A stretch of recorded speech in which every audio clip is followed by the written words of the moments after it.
So starting off, when we launch the app, we have a connection screen where you can target a server and a port. I'm hosting the server on my local machine at home. We don't have like the full infrastructure to route this across multiple servers or to scale it to the extent that we need to release it to a ton of users. So this is more convenient for the demonstration kind of scale. But if I click the connect button, it goes into the augmented reality view and the scanned and found planes, which I can target and drop the base plate onto that we can build on. Zebra, if you want to connect, then we can see the same thing on your end. Yeah, so this is my phone, and then I connected, click on move base, Just and there. the box should. Yeah, we've got the same structure in each of our rooms. I can place a block on top on my end, and it appears on Zebra's end as well. Zebra, if you want to place a block by, there's an add block button in the bottom right corner, and we can just hold and drag a block off of that to place it, and then release when it's positioned where we want it. You can also hold and drag on a block that's been placed to move it. Oops, there we go.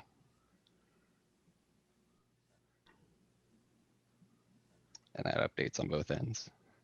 Or you can drag a block off and back onto the button in order to remove it permanently. If you want to move the base around in your room, you can hold the move base button again. You can slide your finger left and right to turn it to get a different angle on what you're looking at. And then you can just keep building with all of the other people connected to the server.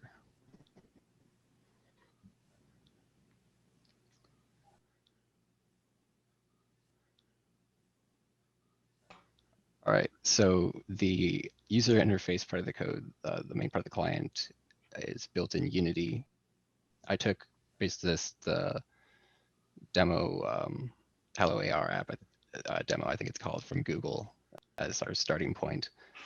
So it'd have all of the augmented reality pieces for AR Core, and then I basically put in one object called control that runs all of the logic that controls everything in this world, and a few other objects for like the base plate and just the world origin and the UI elements.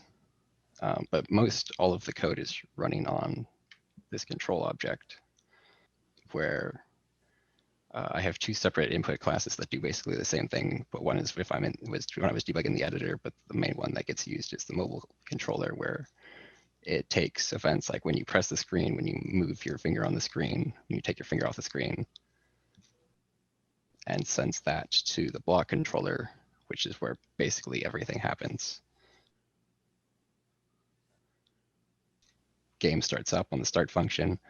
It sets up all of the components. It binds some events to some UI buttons, like the connect button. It has functions for when you're starting and stopping the session, like when you press the connect button, when you get disconnected from the server. I'll get into exactly when those get called in just a sec, because the functions that interact with the mobile controller, things like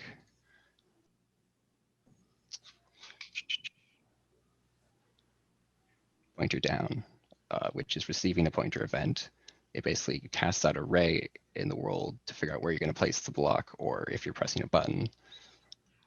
It interprets the pointer event on the screen, and if you're in a certain game state, you're trying to place block, it'll send the place block to this network bridge script where I put all of the code for communicating with the server, because that code is actually all written in Java by Zebra. In Unity, I had to play around with some Unity versions to get it to the point where it would support this version of AR Core and this functionality where you can just drop a Java source file into Unity and use it as a plugin.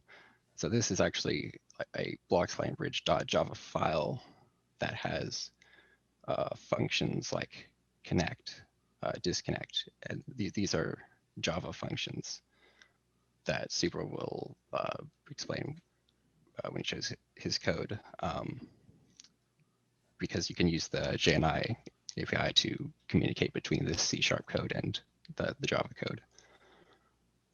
So then when you call something like place block, that gets sent to the server by the Java code, and then the server will forward that to the other clients and send it back, something like receive place block, which goes back into block controller and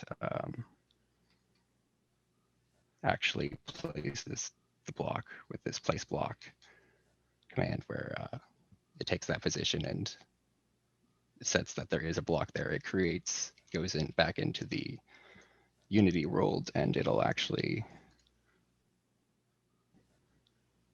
place the block onto this base plate.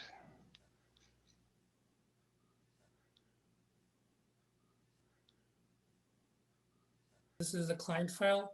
I send these two files to Joel, who connects it to the Unity, and then he just calls the method in the client. The first method, the important method here, is the send to Unity method. Depending on what the server sends back to the client, it figures out what data the server has sent, and then calls the correct method so that the other client, the second client, can get the information. So these are all different methods which are being called for, like place block, remove block, and then move blocks. And it also lets the Unity know that if the clients are also connected to the server, or if they're gonna disconnect to the server. And then here in the server, this piece, the broadcast method, is the most important one, because this is actually broadcasting the server data to the other clients. All the data I'm keeping in strings. That's because that's the easiest way to store all the data I'm getting. Unity is sending it in integers, but I think it would be better to just store them as strings, and then deciphering them would be easier. And then what I did, another thing I did was that I handled the position histories, so that if there's a new client who joins later, they also know all the different positions that the blocks have moved before they joined in the position history area list. Okay, so let me just run the whole thing without the UI, just to show how everything works on my side. Yeah, so these are the two test files I have. So let's just run the server first. And it's gonna take a while. Okay, the server started. Let's start one of the clients. Let's say this client is not doing anything, it's just connecting. So now one of the one client has connected, and then we have a new client who's going to place blocks.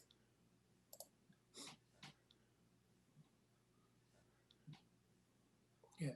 So the new client has placed blocks. And if I go back to the previous client has also now placed blocks. That's happening because of the uh, position history I'm keeping as error list. That's just keeping track. If a new client joins, I'm just going to give them all the new information.